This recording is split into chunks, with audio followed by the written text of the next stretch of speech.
Sherlock Holmes துப்பறிகிறார். ஒரு மோதிரம், இரு கொலைகள் பை ஆர்தர் கொனான் டாயில். பாகம் 2, அத்தியாயம் 4. உயிருக்கு பயந்து ஓட்டம். மார்மோன் தீர்க்கதரிசியுடனான சந்திப்புக்கு மறுநாள் காலை ஜான் ஃபெரியர் சால்ட் லேக் நகர் சென்று நெவாடாவுக்கு செல்ல இருந்த தன் நண்பரை சந்தித்து ஜேஃபர்சன் ஹோப்புக்கு கொடுக்கச் சொல்லி ஒரு கடிதத்தை தந்தார். அந்த கடிதத்தில் தங்களை சூழ்ந்துள்ள ஆபத்து பற்றியும் அந்த இளைஞன் உடனே திரும்பி வருவது எவ்வளவு அவசியம் என்பதையும் சொல்லியிருந்தார். இதன் பிறகு மனது சற்று லேசானதும் தன் வீட்டுக்கு திரும்பினார். பண்ணையை நெருங்கும்போது வாசல் கதவின் இரு பக்கங்களிலும் 2 குதிரைகள் கட்டப்பட்டிருந்ததை பார்த்தார். வீட்டுக்குள் நுழைந்ததும் அவரது வரவேற்பறையில் 2 இளைஞர்கள் இருப்பதை கண்டார்.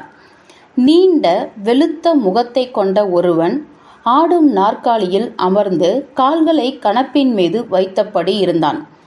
தடித்த கழுத்துடைய பருத்த முரடான மற்றொருவன் கைகளை கால் சட்டையை பைக்குள் வைத்தபடி வாயில் ஒரு பிரபலமான பாடலை முணுமுணுத்தபடி ஜன்னலுக்கு எதிராக நின்று கொண்டிருந்தான்.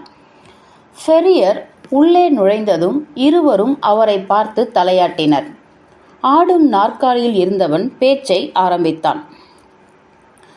உங்களுக்கு எங்களை தெரியாமல் இருக்கலாம். அதோ அங்கே இருப்பது பெரியவர் ட்ரிப்பேரின் மகன். நான் தான் ஜோசப் ஸ்டாங்கர்சன். பாலைவனத்தில் கடவுள் தன் கைகளை நீட்டி உங்களை உண்மையான மார்க்கத்துக்கு இழுத்து கொண்ட போது உங்களோடு பயணம் செய்தவர்கள் நாங்கள் என்றான் அவன். அவர் விரைவில் உலகின் பிற நாடுகளையும் தன்னை நோக்கி இழுத்து கொள்வார் என்றான் அடுத்தவன் கீச்சு குரலில். அவரது செயல்கள் மிக மெதுவாகவே நடக்கின்றன. ஜான் ஃபெரியர் அவர்களை நோக்கி வணக்கம் செய்வது போல தலையை குனிந்தார். அவர்கள் யாராக இருக்கும் என்று அவர் யூகித்திருந்தார். தொடர்ந்தான் ஸ்டாங்கர்சன். எங்களது தந்தைமார்களின் ஆலோசனையை ஏற்று உங்கள் மகளை மணம் முடிப்பது விஷயமாக பேச இருவரும் வந்துள்ளோம். உங்களுக்கும் உங்கள் மகளுக்கும் எங்களில் யாரை பிடித்திருக்கிறதோ ஏற்றுக்கொள்ளுங்கள். எனக்கு 4 மனைவிகள்தான் உள்ளனர். சகோதரர் ட்ரிப்பேருக்கு 7 மனைவிகள் உள்ளனர். எனவே எனக்குத்தான் அதிக உரிமை உள்ளது என்று சொல்வேன். இல்லை இல்லை சகோதரர் ஸ்டாங்கர்சன் என்றான் அடுத்தவன். நமக்கு எவ்வளவு மனைவிகள் இப்போது இருக்கிறார்கள் என்பது முக்கியமில்லை. ஆனால் எவ்வளவு மனைவிகளை வைத்துக்கொள்ளும் திறன் உள்ளது என்பதுதான் முக்கியம். என் தந்தை தன் மாவு ஆலைகள் எனக்கு கொடுத்து விட்டார். எனவே நான் தான் அதிகம் பணம் படைத்தவன். ஆனால் எனக்கும் தான் வாய்ப்புகள் அதிகம் உள்ளன என்றான் முதலாமவன் அழுத்தமாக. கடவுள் என் தந்தையை அழைத்து கொள்ளும்போது அவருடைய தோல் பதனிடும் தொழிற்சாலை எனக்குத்தான் கிடைக்கும். நான் தான் உன்னை விட வயதானவன். எனவே சர்ச்சில் எனக்குத்தான் உன்னை விட உயர்ந்த இடம். எல்லாமே அந்த பெண்ணின் இஷ்டம்தான் என்றான் ட்ரேப்பர். தன் உருவத்தை கண்ணாடியில் பார்த்து ரசித்தபடி முடிவை அவளிடம் விட்டுவிடுவோம். இந்த விவாதம் நடக்கும்போது ஜான் ஃபெரியர் உள்ளுர கொதித்து கொண்டிருந்தார். தன் கையில் இருந்த குதிரை சாட்டையால் அவர்களை வெளுத்து கட்ட வந்த ஆத்திரத்தை கஷ்டப்பட்டு அடக்கி கொண்டார். கடைசியாக அவர்கள் அருகில் வந்து, இங்கே பாருங்கள், என் மகள் கூப்பிடும்போது நீங்கள் வந்தால் போதும். அதுவரையில் உங்கள் முகங்களை பார்க்க நான் விரும்பவில்லை என்றார். அந்த 2 மார்மோன்கள் இளைஞர்களும் இதை கேட்டு அதிர்ச்சியடைந்தனர். அவர்களை பொறுத்த மட்டில் தாங்கள் இருவரும் பெண் கேட்டு விவாதிப்பதை தந்தையும் மகளும் பெருமைக்குரிய செயலாக கருத வேண்டும் என்று நினைத்தனர். இந்த அறையிலிருந்து வெளியேற 2 வழிகள் உள்ளன என்றார் ஃபெரியர். ஒன்று கதவு, மற்றொன்று ஜன்னல். உங்களுக்கு எது சௌகரியம்? அவரது கோபமான முகத்தையும் துடிக்கும் கைகளையும் கண்டு பயந்த இருவரும் சட்டென எழுந்து வேகமாக வெளியேறினர். அவர் வாசல் வரை அவர்களை பின்தொடர்ந்தார். எந்த வழி என்று முடிவு செய்ததும் எனக்கு தெரிவியுங்கள் என்றார் கேலியாக. இதற்காக நீங்கள் வருந்துவீர்கள் என்றான் ஸ்டாங்கர்சன். கோபத்தால் அவன் முகம் வெளுத்திருந்தது. நீங்கள் தீர்க்கதரிசியையும் புனித 4 குழுவையும் அவமதித்து விட்டீர்கள். உங்கள் வாழ்நாள் உள்ளவரை இதற்கான பலனை அனுபவிப்பீர்கள். கடவுளின் கரங்கள் உங்களை கடுமையாக தாக்கும் என்றான் ட்ரிப்பர். அவர் எழுவர். உங்கள் மீதான அடி பலமாக இருக்கும். அப்படியானால் நானே அடியை தொடங்குகிறேன் என்ற ஸ்பெரியர் வெறியுடன் தனது துப்பாக்கி எடுக்கச் சென்றார். லூசி அவசரமாக வந்து அவரது கையை பிடித்து தடுத்து நிறுத்தினாள். அவளிடமிருந்து அவர் தன்னை விடுவித்துக் கொள்வதற்குள் குதிரைகளின் குளம்படி சத்தம் அவர்கள் வெகு தூரம் சென்று விட்டார்கள் என்பதை உணர்த்தியது. நெற்றியில் படர்ந்திருந்த வியர்வையை துடைத்தபடி, பொறுக்கி நாய்கள், அவர்களின் மனைவி ஆவதற்கு பதில் நீ செத்தாலும் தேவலாம் என்றார் அவர். அதுதான் என் எண்ணமும் அப்பா என்றாள் அவள் வலுவாக. ஆனால் ஜேஃபர்சன் விரைவிலேயே இங்கு வந்து விடுவார். ஆமாம், அவன் விரைவில் வந்து விடுவான். சீக்கிரம் வருவதுதான் நல்லது. அடுத்து நாம் என்ன செய்ய வேண்டும் என்று எனக்கு புரியவில்லை. உண்மைதான். அந்த விவசாயிக்கும் அவரது சுவிகார மகளுக்கும் ஆலோசனையும் உதவியும் அவசரமாக தேவைப்பட்டன. அந்த குடியிருப்பின் வரலாற்றிலேயே பெரியவர்களின் அதிகாரத்தை இப்படி வெளிப்படையாக யாருமே அவமதித்தது கிடையாது. சின்னஞ்சிறு தவறுகளுக்கே தண்டனை கடுமையாக இருந்தது என்றால் பெரும் கலவரம் செய்தவருக்கு என்ன ஆகும்? தன்னுடைய பணமும் சமூக இடமும் எந்த விதத்திலும் உதவப் போவதில்லை என்று பெரியருக்கு தெரிந்தது. அவரை விட பணம் படைத்தவர்களும் உயர்ந்த இடத்தில் இருந்தவர்களும் காணாமல் போய் அவர்களுடைய சொத்துகள் சர்ச் உடைமையாக்கப்பட்டிருந்தது. அவர் தைரியமானவர்தான். ஆனால் இரகசியமான, வெளியே தெரியாத பயங்கரவாதிகளை பற்றி அவர் கவலைப்படத் தொடங்கினார். தெரிந்த அபாயத்தை அவர் தைரியமாக எதிர்கொண்டு விடுவார். ஆனால் தெரியாத மர்மங்கள் அவரை கலவரப்படுத்தின. தன் பயத்தை மகளிடமிருந்து மறைக்க பார்த்தார். இந்த விஷயம் ஒன்றும் பெரிதில்லை என்று பேசினார். ஆனால் அவளோ தன் அன்பான பார்வை மூலமே தன் தந்தை மிகவும் அவஸ்தையில் உள்ளார் என்பதை தெளிவாக தெரிந்து கொண்டு விட்டாள்.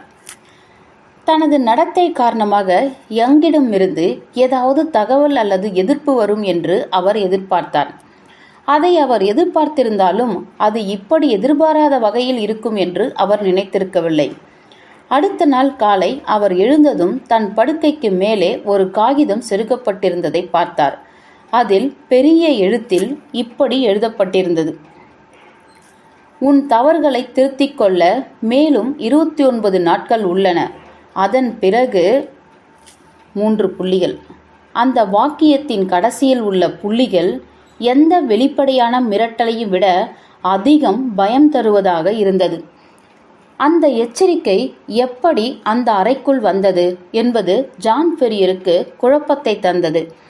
அவரது வேலைக்காரர்கள் வெளி வீட்டில் வசித்தனர். கதவுகளும் ஜன்னல்களும் நன்கு பூட்டப்பட்டிருந்தன. அந்த காகிதத்தை கசக்கி எறிந்தார். அதை பற்றி அவர் தன் மகளிடம் எதுவும் சொல்லவில்லை. ஆனால் அந்த நிகழ்வு அவரை பெரிதும் கலவரப்படுத்தியிருந்தது. அந்த 29 நாட்கள் என்பது யாங் அவருக்கு கொடுத்திருந்த கெடுவில் மீதம் உள்ளவை. பூட்டிய அறைக்குள் காரியங்களை நிகழ்த்தக்கூடிய மந்திர சக்தி கொண்ட எதிரிக்கு முன் எவ்வளவுதான் தைரியமும் வலுவும் இருந்தாலும் என்ன செய்துவிட முடியும்? அந்த காகிதத்தை குண்டூசியால் குத்தி வைத்த கை அவரது இதயத்தில் கத்தியை செருகியிருக்க முடியுமே. தன்னை கொன்றது யார் என்று கூட அவருக்கு தெரிந்திருக்காது. அடுத்த நாள் காலை நிகழ்வு அவரை மேலும் ஆட்டி வைத்தது. அவர்கள் காலை உணவுக்காக உட்கார்ந்திருந்த போது லூசி கூரையை காண்பித்து கத்தினாள். அங்கே கரித்துண்டால் 28 என்ற எண் கிறுக்கப்பட்டிருந்தது. மகளுக்கு அது வெறும் கிறுக்கலாகத்தான் தோன்றியது. அவரும் அவளுக்கு விளக்கம் தரவில்லை. அன்று இரவு அவர் துப்பாக்கியும் கையுமாக விழித்திருந்தார். அவர் சந்தேகத்துக்கு இடமாக எதையும் பார்க்கவில்லை, கேட்கவில்லை. ஆனால் காலையில் அவரது கதவின் வெளிப்புறத்தில் 27 என்ற எண் மிக பெரிதாக எழுதப்பட்டிருந்தது. இவ்வாறு நாட்கள் செல்ல செல்ல முகந்தெரியாத எதிரிகளின் கணக்கு வைத்திருப்பதை சுட்டிக்காட்ட தவறவில்லை. ஏதாவது ஒரு வகையில் அவருக்கு புலப்படுமாறு இன்னும் எத்தனை நாட்கள் மீதமிருந்தன என்பதை சுட்டிக்காட்டியபடியே இருந்தனர். அந்த எண்கள் சில சமயம் சுவரில் எழுதப்பட்டிருக்கும், சில சமயம் தரையில், சில சமயம் வேலியில் அல்லது தோட்டத்தில் காகிதத்தில் எழுதி செருகியிருப்பார்கள். எவ்வளவுதான் கவனமாக கண்காணித்தாலும் எந்த நேரத்தில் இந்த தினசரி எச்சரிக்கைகள் தோன்றுகின்றன என்பதை ஜான் ஃபெரியரால் கண்டுபிடிக்கவே முடியவில்லை. அவற்றை பார்க்கும்போது அவரை ஒரு பயங்கர திகில் ஊடுருவும். நாளாக நாளாக அவர் சோர்வுற்று அமைதி இழக்கலானார். அவரது கண்களில் வேட்டையாடப்படும் விலங்கின் பயந்த நடுக்கமுற்ற பார்வை தெரிய ஆரம்பித்தது. அவரது வாழ்க்கையில் ஒரே ஒரு நம்பிக்கைத்தான் இனி இருந்தது. நெவாடாவிலிருந்து வரப்போகும் அந்த வேட்டைக்கார இளைஞன். 20:15 15:10. ஆனால் அவனிடமிருந்து எந்த செய்தியும் வரவில்லை. கொஞ்சம் கொஞ்சமாக எண்கள் குறைந்தன. அப்பொழுதும் அவனிடமிருந்து எந்த செய்தியும் இல்லை. வாசலில் குதிரை சத்தம் கேட்டால் அல்லது ஏதேனும் குரல் கேட்டால் கூட உதவி வந்துவிட்டது என்று நினைத்து அவர் கதவை நோக்கி ஓடுவார். கடைசியில் 5, 4 பிறகு 3 அவர் நம்பிக்கை இழந்தார். தப்புவது சாத்தியமே அல்ல என்று தோன்றியது. ஒற்றை ஆளாக அந்த பகுதியை சுற்றியிருந்த மலைத்தொடர் பற்றி அதிகம் தெரியாதவராக இருந்த அவருக்கு தனது இயலாமை புரிந்தது. அனைவரும் செல்லக்கூடிய பாதைகள் பாதுகாக்கப்பட்டு கண்காணிக்கப்பட்டன. குழுவின் ஆணை இல்லாமல் யாரும் அந்த வழியே போக முடியாது. எந்த பக்கம் திரும்பினாலும் அவரை சூழ்ந்துள்ள தாக்குதல் குறையப் போவதாக தெரியவில்லை. ஆனாலும் அந்த வயதானவர் தனது முடிவில் உறுதியாக இருந்தார். உயிரே போனாலும் சரி, தனது மகளுக்கு வாழ்க்கையில் அவமரியாதை ஏற்படுவதற்கு அவர் சம்மதிக்கப் போவதில்லை. ஒரு நாள் இரவு அவர் தனியாக உட்கார்ந்து தனது துன்பங்களை நினைத்து பார்த்து அவற்றிலிருந்து தப்பிக்க ஏதேனும் வழி இருக்கிறதா என்று யோசித்து கொண்டிருந்தார். அன்று காலைதான் அவரது வீட்டின் சுவரில் 2 என்ற எண் எழுதப்பட்டிருந்தது. அடுத்த நாள்தான் அவருக்கு ஒதுக்கப்பட்டிருந்த கடைசி நாள். அதன்பின் என்னாகும்? அவரது கற்பனையில் என்னென்னவோ தோன்றி மறைந்தன. அவர் போன பின் அவரது மகளுக்கு என்னாகும்? கண்ணுக்கு தெரியாத இந்த அமைப்பிலிருந்து தப்பிக்க வழியே இல்லையா? தனது இயலாமையை எண்ணி அவர் மேஜையில் முகம் புதைத்து அழத் தொடங்கினார். அது என்ன? அந்த இரவின் அமைதியில் மெதுவாக யாரோ சுரண்டும் சத்தம் கேட்டது. கதவு பக்கம்தான் இருந்து சத்தம் வந்தது. ஃபெரியர் நடைக்கு வந்து கூர்ந்து கேட்டார். சிறிது இடைவேளை விட்டு அந்த சத்தம் தொடர்ந்தது. யாரோ மிக மெதுவாக கதவை சுரண்டுகிறார்கள்.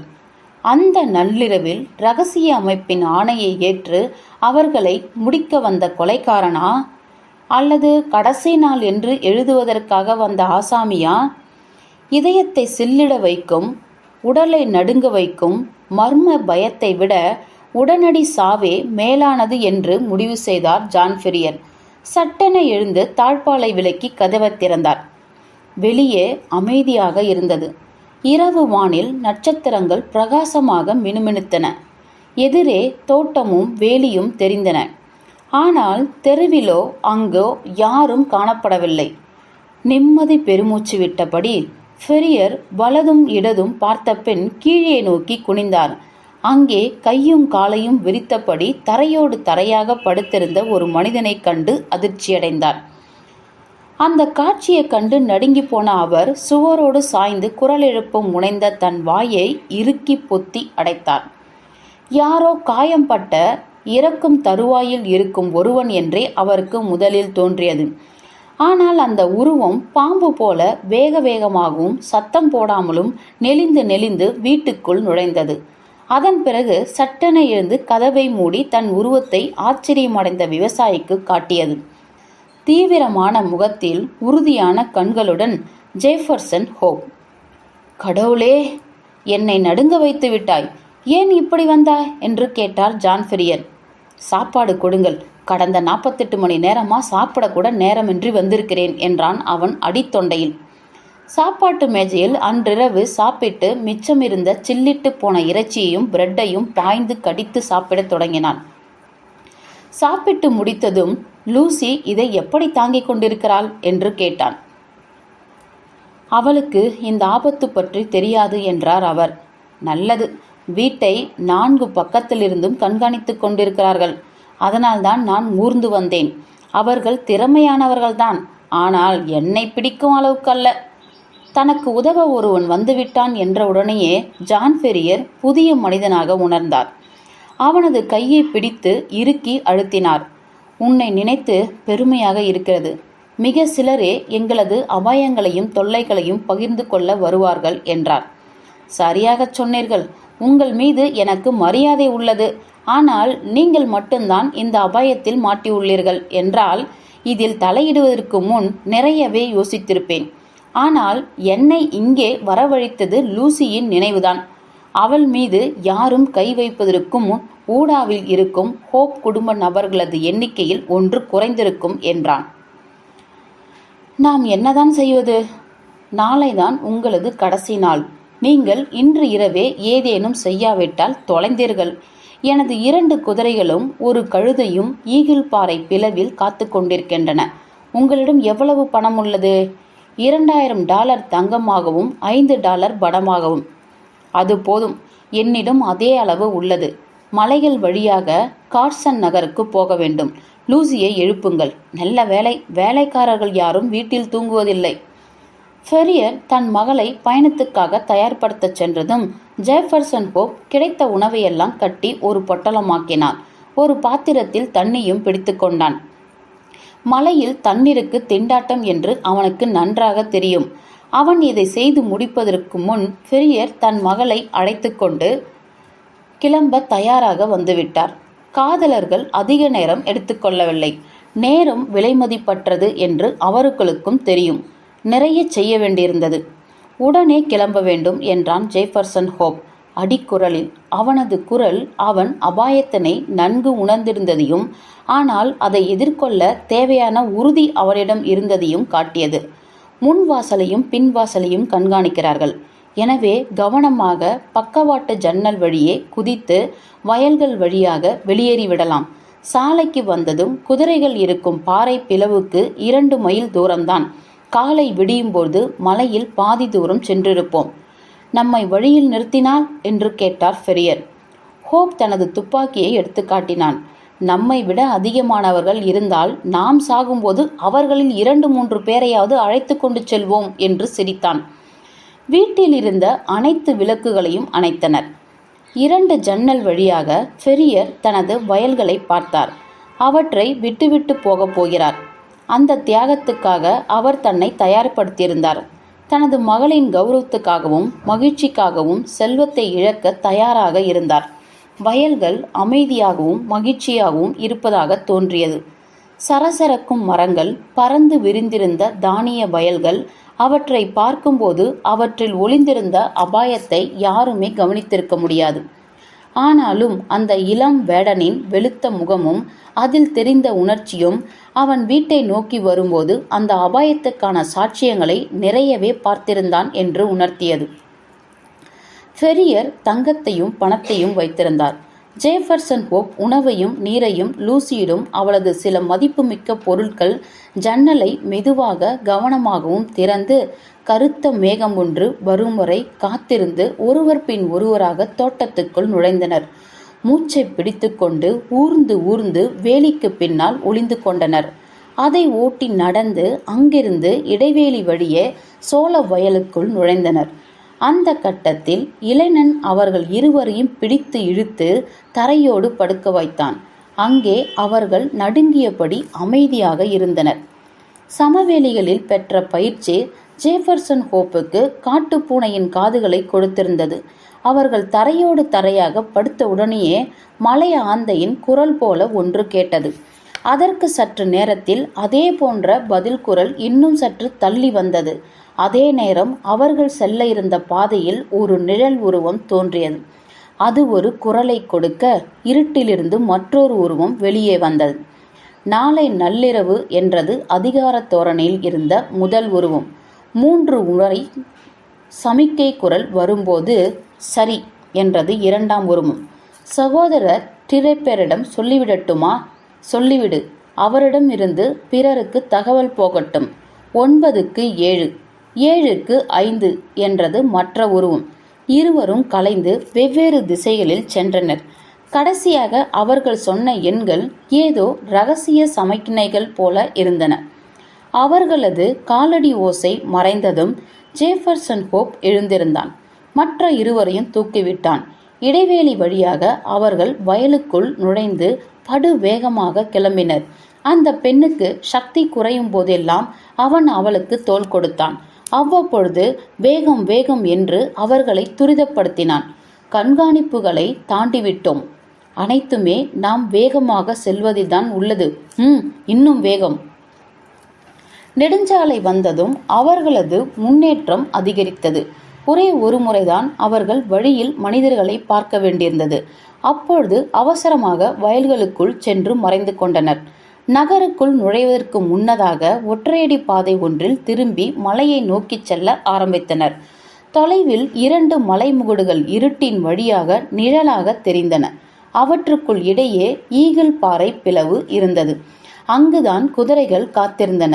சிறிதும் தவறாத உள்ளுணர்வுடன் ஜேஃபர்சன் ஹோப் பாறைகளுக்கும் வறண்ட நீர்வழிகளுக்கும் இடையே பாதையை தேர்ந்தெடுத்து குதிரைகள் இருக்கும் மறைவான முனைக்கு வந்து சேர்ந்தான்.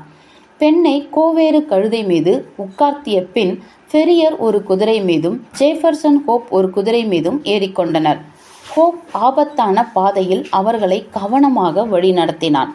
இயற்கையின் கட்டுப்பாடற்ற பல மனநிலைகளுக்கு பழக்கமில்லாத ஒருவருக்கு அந்த பாதை குழப்பத்தை ஏற்படுத்தக்கூடியதே. ஒரு பக்கம் மாபெரும் கரும்பாறை சுமார் 1000 அடி உயரத்தில் பார்க்க பயங்கரமாக காட்சியளிக்கும். அதில் காணப்படும் கோடுகள் ஏதோ ஒரு ராட்சச மிருகத்தின் விலா எலும்புகள் போல தோன்றும். மறுபக்கம் உடைந்த கல் துண்டுகளும் பாறைகளும் அவற்றின் வழியாக நடக்க முடியாமல் செய்யும். இவை இரண்டுக்கும் இடையில் கரடுமுரடான பாதை. பல இடங்களில் அதில் ஒருவர் பின் ஒருவராக மட்டுமே போகக்கூடிய அளவுக்கு குறுகியதாக இருக்கும். பழக்கமுள்ள மனிதர்கள் மட்டுமே அதன் வழியாக போக முடியும். ஆனாலும் அத்தனை அபாயங்களும் சிரமங்களும் இருந்தாலும் அந்த பாதையில் செல்லும் அந்த மூவரின் மனமும் லேசாக இருந்தது. ஒவ்வொரு அடியும் அவர்களுக்கு அவர்கள் தப்பிச் செல்லும் சர்வதிகாரத்துக்கு இடையில் உள்ள தூரத்தை அதிகமாக்கிக் கொண்டே இருந்தது. ஆனால் அவர்கள் இன்னும் புனிதர்களின் கட்டுப்பாட்டு எல்லைக்குள் தான் இருந்தனர் என்பதற்கான நிரூபணம் விரைவிலேயே கிடைத்தது. யாருமே இல்லாத கணவாயின் ஒரு பகுதியை அவர்கள் அடைந்ததும் அந்த பெண் திடீரென அதிர்ச்சி குரல் எழுப்பி மேலே சுட்டி காட்டினாள். பாதையின் மேலே உள்ள பாறையில் ஒற்றை காவலன் உருவம் நிழலாக தென்றது. அவனை அவர்கள் பார்த்தபோதே அவனும் அவர்களை பார்த்துவிட்டான். இராணுவ தோரணையில் யாரங்கே என்று அவன் எழுப்பிய குரல் அமைதியான அந்த பகுதி முழுவதும் எதிரொலித்தது. நெவாடாவுக்கு செல்லும் பயணிகள் என்றான் ஜேஃபர்சன் ஹோப். அவனது விரல்கள் துப்பாக்கியை பற்றின. அந்த ஒற்றை உருவம் தனது துப்பாக்கியை சுரண்டியபடி அவர்களது பதிலில் திருப்தி அடையாமல் அவர்களை கவனித்தது நன்கு புலப்பட்டது. யாருடைய அனுமதியுடன் என்றான் அவன். புனித 4 குழுவின் அனுமதியுடன் என்றார் ஃபெரியர். அவரது மார்மோன் அனுபவம் அந்த பகுதியில் மிகப்பெரிய அதிகாரம் யாரிடம் இருந்தது என்பதை உணர்ந்திருந்தது. 9க்கு 7 என்றான் அந்த காவலன். 7க்கு 5 என்றான் ஜேஃபர்சன் ஹோப் உடனடியாக. தோட்டத்தில் கேட்டது அவனுக்கு நன்கு நினைவிருந்தது. செல்லுங்கள், கடவுள் உங்களுடன் வருவார் என்றது மேலிருந்த குரல். அந்த இடத்தை தாண்டியதும் பாதை அகலமானது. குதிரைகளால் வேகமாக செல்ல முடிந்தது. திரும்பி பார்த்தபோது தூரத்தில் ஒற்றை காவலனின் உருவம் துப்பாக்கியின் மீது சாய்ந்திருந்தது தெரிந்தது. தேர்ந்தெடுக்கப்பட்ட மக்களின் கடைசி காவல் கோட்டையை தாண்டிவிட்டார்கள் என்றும் அவர்கள் முன் சுதந்திரம் விரிந்து கிடந்தது என்றும் தோன்றியது. ஷெர்லாக்